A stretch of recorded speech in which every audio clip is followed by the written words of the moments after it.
After studying this module, you shall be able to know the role of R&D as non-price element in determination of firm behavior, outline incentive to invent under different market structures, understand the learning curve, and deliberate on different types of R&D cooperation. The neoclassical economic theory of industrial organization, popularly known as SCP paradigm, focused on the role of the price element to explain the behavior of firms in an industry, whereas it neglects the non-price factors as important determinants of market structure.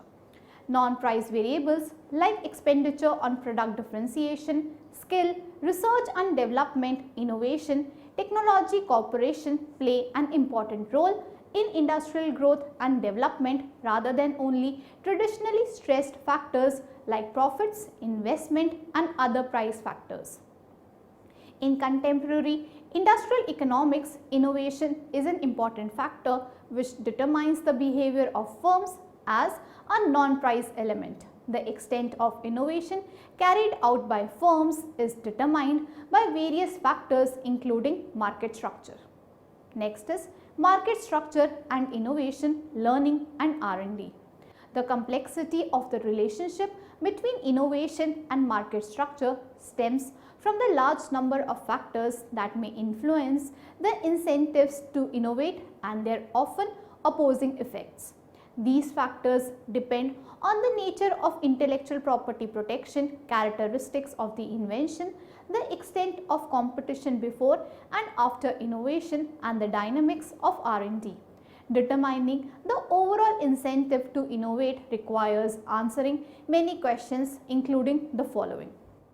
What property rights exist to protect the invention? Is the invention protected by a patent, and if so, is the patent easy or difficult to invent around? Are there other mechanisms to protect an innovator from imitation? What is the nature of the invention? Is it a cost reducing process or a new product? Is it a minor advance or does it have the potential to disrupt the industry hierarchy? Does it complement a firm's other products? Does it require fundamentally different capabilities to make or use than currently exist in the industry? The incentive to invest in R&D increases with the monopoly profits that a firm can protect by innovating and decreases with the profits that a firm can earn if it does not innovate. Innovation incentives differ for inventions that are protected by exclusive and non-exclusive intellectual property rights (IPRs), as non-exclusive property rights imply greater post-innovation competition and lower profits from innovation. Arrow 1962 demonstrated that for process innovations that reduce marginal production cost, innovation incentives are lower for a monopoly that is protected from both product and R&D competition than for a competitive firm, provided that the innovator maintains exclusive and permanent rights to the innovation. This result does not necessarily extend to product innovations. A monopolist that is protected from both product and R&D competition could have a greater incentive than a competitive firm to invest in product innovation. Relative investment incentives in monopoly and competitive markets are, however, similar for process and product innovations protected by exclusive and permanent rights when the innovations are drastic, in the sense that they make existing products or processes obsolete. Allowing for competition in R&D can reverse Arrow's theoretical result that given permanent and exclusive intellectual property rights, incumbents who are protected from product market competition have lower incentives than competitive firms to introduce non-drastic process innovations.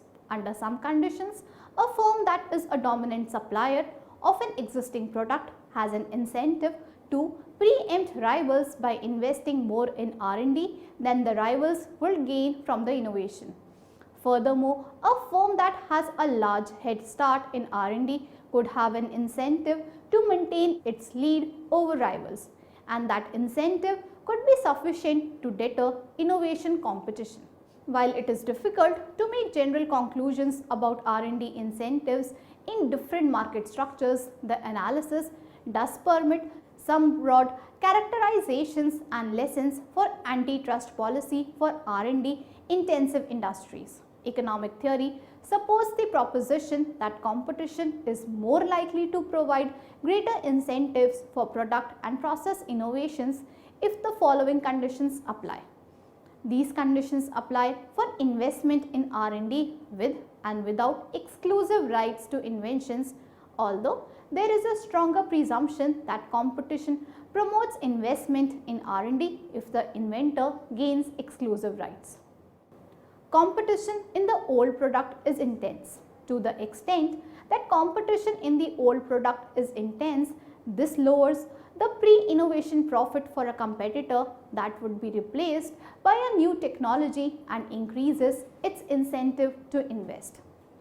The innovation is a major improvement. If the new product is such a major improvement relative to existing products that it will make the existing product obsolete, the competitor's lower replacement effect will give it a larger incentive to invest in R&D for the new product. Even without exclusive intellectual property protection, a competitor would have an incentive to invest in R&D for a major improvement, provided that it has a head start or some other protection from rapid imitation. The innovation does not increase the ability of the monopolist to price discriminate among consumers. A new product can be particularly valuable for a monopolist if it enables the firm to price discriminate among consumers by offering both its old and new products. If such price discrimination is not likely, the replacement effect suggests that the competitor would have a greater incentive to invest in R&D. A competitor and a monopolist would not have different abilities to price discriminate if the new product is a major improvement relative to the existing product and is protected by exclusive and effectively permanent intellectual property rights. Market conditions make preemption unlikely. The preemption incentive requires strong conditions and is unlikely to be significant if the incumbent firm faces product market competition or if there are alternative R&D paths that the incumbent firm cannot foreclose by patenting a new technology. Moreover, a head start in R&D is unlikely to preempt rivals if discovery is uncertain or if discovery does not foreclose alternative R&D paths.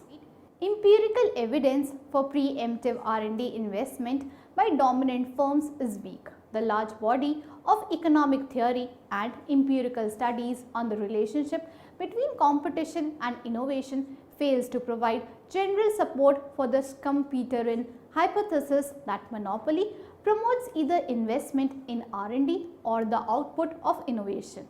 The theoretical and empirical evidence also does not support a strong conclusion that competition is uniformly a stimulus to innovation. While specific industry characteristics and technological opportunities determine the equilibrium relationship between market structure and innovation, there are conditions that warrant a presumption that competition promotes innovation. Under these conditions, the theory and empirical evidence support the antitrust enforcement agency's efforts to promote innovation by challenging mergers that would harm product market competition. Next is market structure and innovation. The classical literature in industrial economics tries to answer various questions pertaining to market structure and innovations.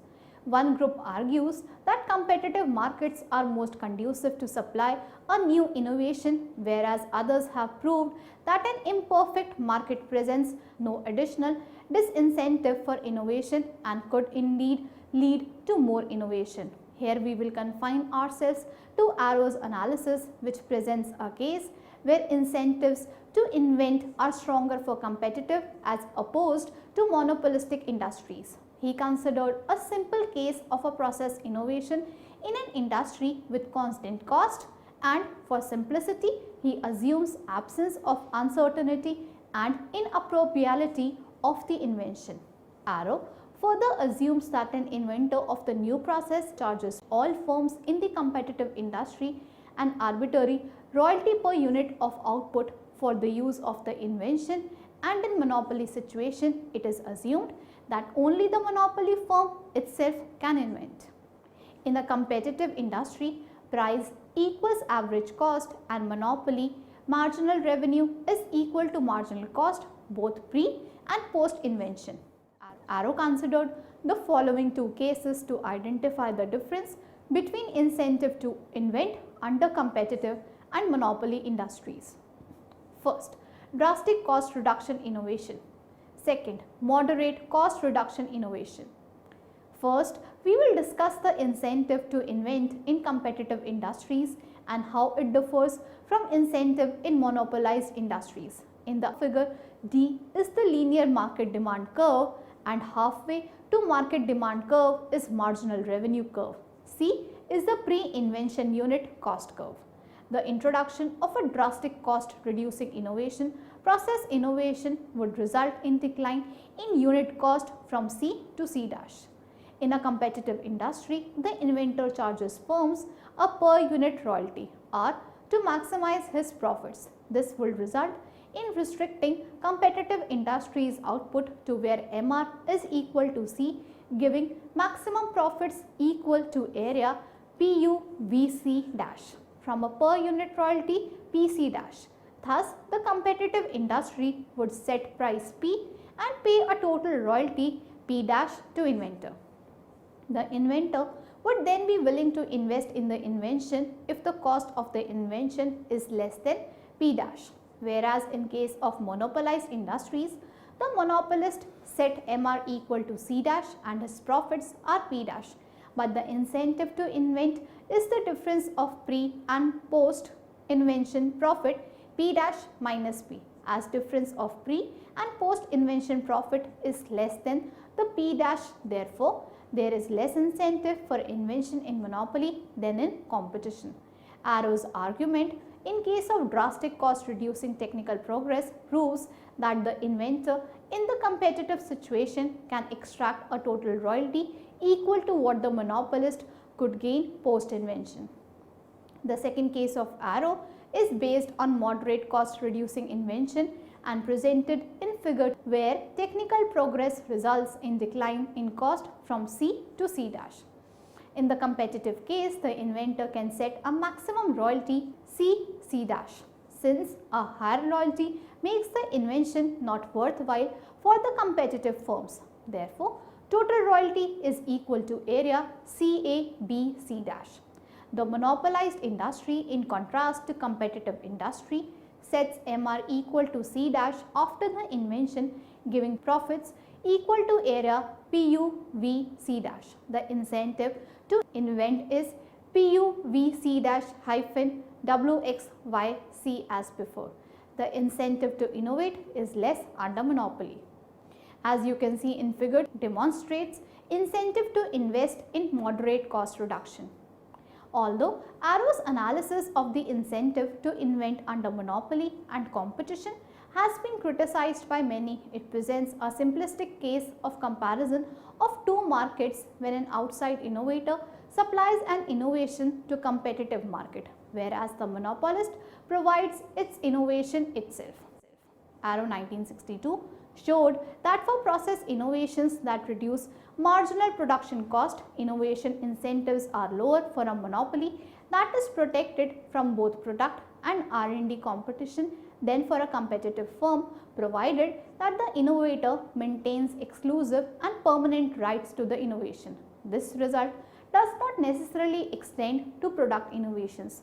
A monopolist that is protected from both product and R&D competition could have a greater incentive than a competitive firm to invest in product innovation. Relative investment incentives in monopoly and competitive markets are, however, similar for process and product innovations protected by exclusive and permanent rights when the innovations are drastic, in the sense that they make existing products or processes obsolete.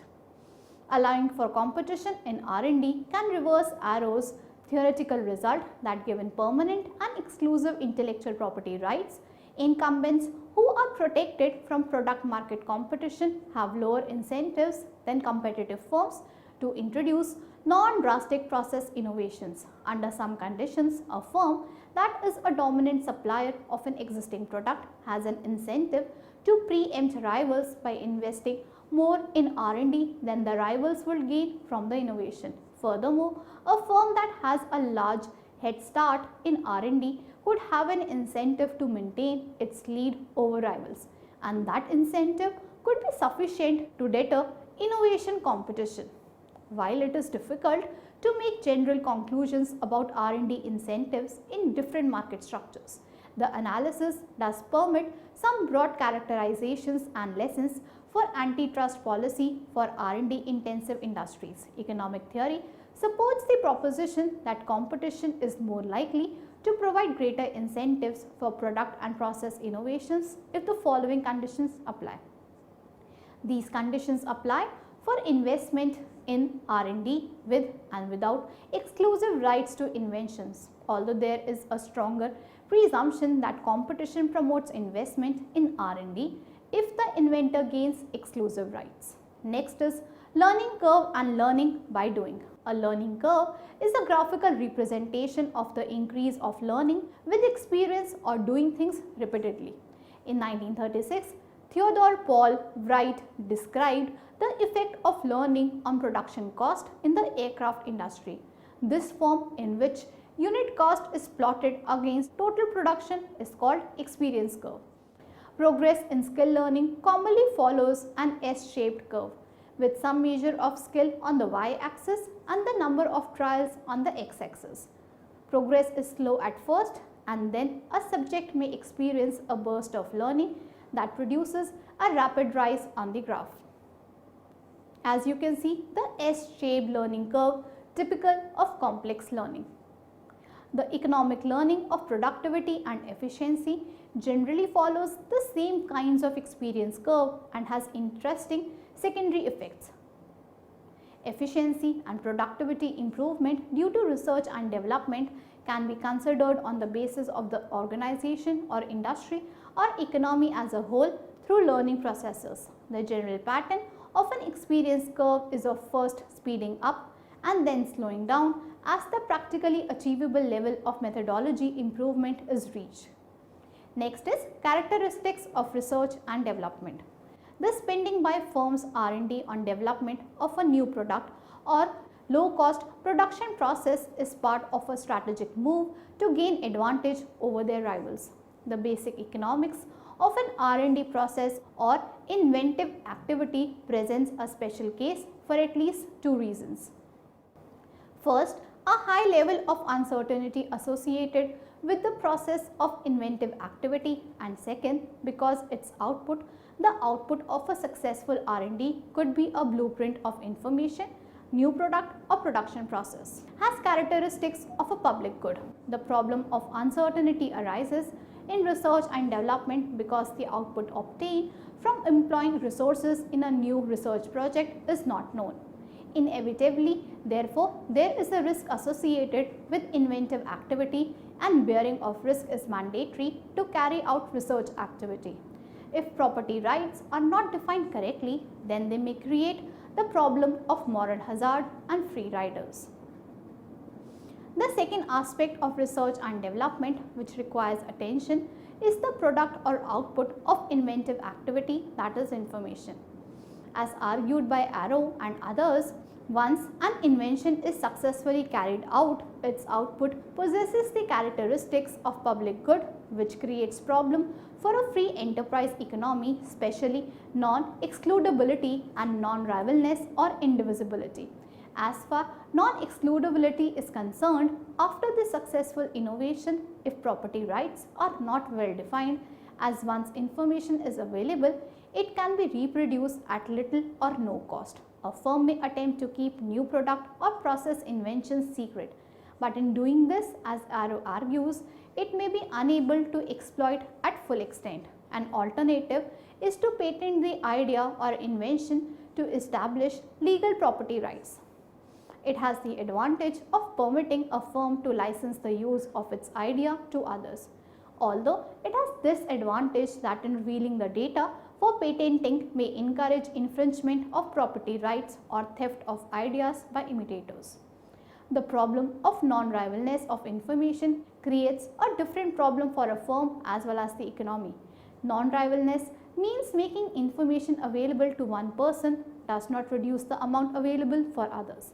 As the cost of dissemination of information is negligible, this implies a zero social opportunity cost and therefore would be socially desirable to make new ideas and inventions freely available to all.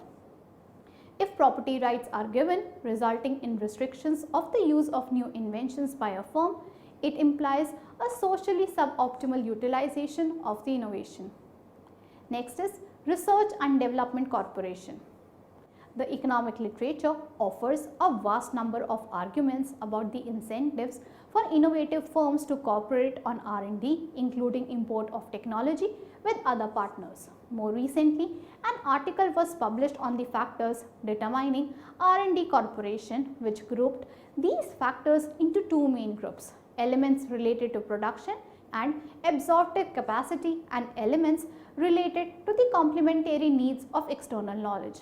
The first group of factors concerns a firm's ability to protect and capture internal and external knowledge. Introduced the term absorptive capacity and in a later study noted the dual role of R&D as a source of new information and as a tool that makes it easier for a firm to absorb existing information. They argue that absorptive capacity increases a firm's ability to identify, assimilate and exploit knowledge from the environment. A firm with a high absorptive capacity should thus be able to access a large amount of knowledge than a firm with a lower capacity. To protect the results of their R&D activities, firms can invest in appropriation tools, and to absorb external knowledge, they can develop specific skills. Innovative firms with high absorptive capacities are more likely to cooperate in R&D with scientific bodies. Using this argument, Cassiman and Vue-Gellers distinguished between incoming spillovers, which affect a firm's innovation rate, and appropriability, which affects a firm's ability to appropriate the returns from innovation. The second group of factors is related to the firm's lack of specific knowledge and its need for R&D cooperation with outside partners.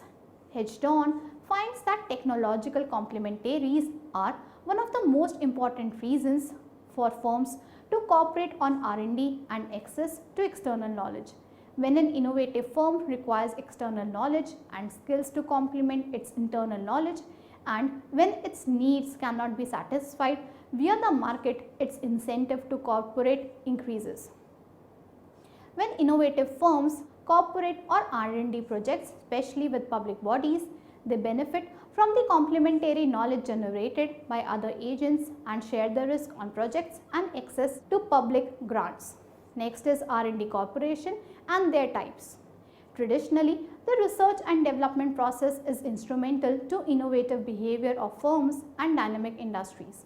R&D corporation on the basis of firm strategy is commonly reflected into following four major categories: in-house R&D, making itself; external R&D by, in-house R&D make, with external R&D by, in-house R&D, external R&D and R&D corporations mixed. The economic theory based empirical studies provide some insight on why firms choose in-house, external or corporation as an efficient way to organize their R&D activities. Next is import of technology. In today's dynamic world, firms have to keep pace with fast changing technology of rivals to position themselves in the intensive competitive environment. The transaction cost, coupled with uncertainty and technological complexity, encourages firms for external cooperation or import of technology rather than relying exclusively on in-house R&D. Many large firms sign contracts with foreign firms for the purchase of technical know-how and is a part of the firm's strategy to optimally mix in-house R&D with externally acquired technology. The absorptive capacity of a firm is an important precondition to successfully capitalize on externally generated knowledge, that is knowledge generated by import of technology. Now let us summarize. The traditional SP paradigm in the theory of industrial organization focused on the role of the price element in the behavior of the firm and understated the role of non-price competition, which is an important determinant of firm's behavior. The complex nature of the relationship between market structure and the incentive to invent is due to multiple factors and often their opposing effects. The incentive to invent is determined by the difference between pre and post-invention profit. The shape of the learning curve depicts the complexity of the learning process. R&D corporation is a part of firm strategy to combat its rival in an intense competitive environment. Technological advancement plays an important role in the determination of industrial performance. Therefore, expenditure on research and development for innovation and technical progress is crucial for the behavior of firms. Generally, it is perceived that firms which invest in the development of new product or production process succeed in gaining a competitive edge over their rivals.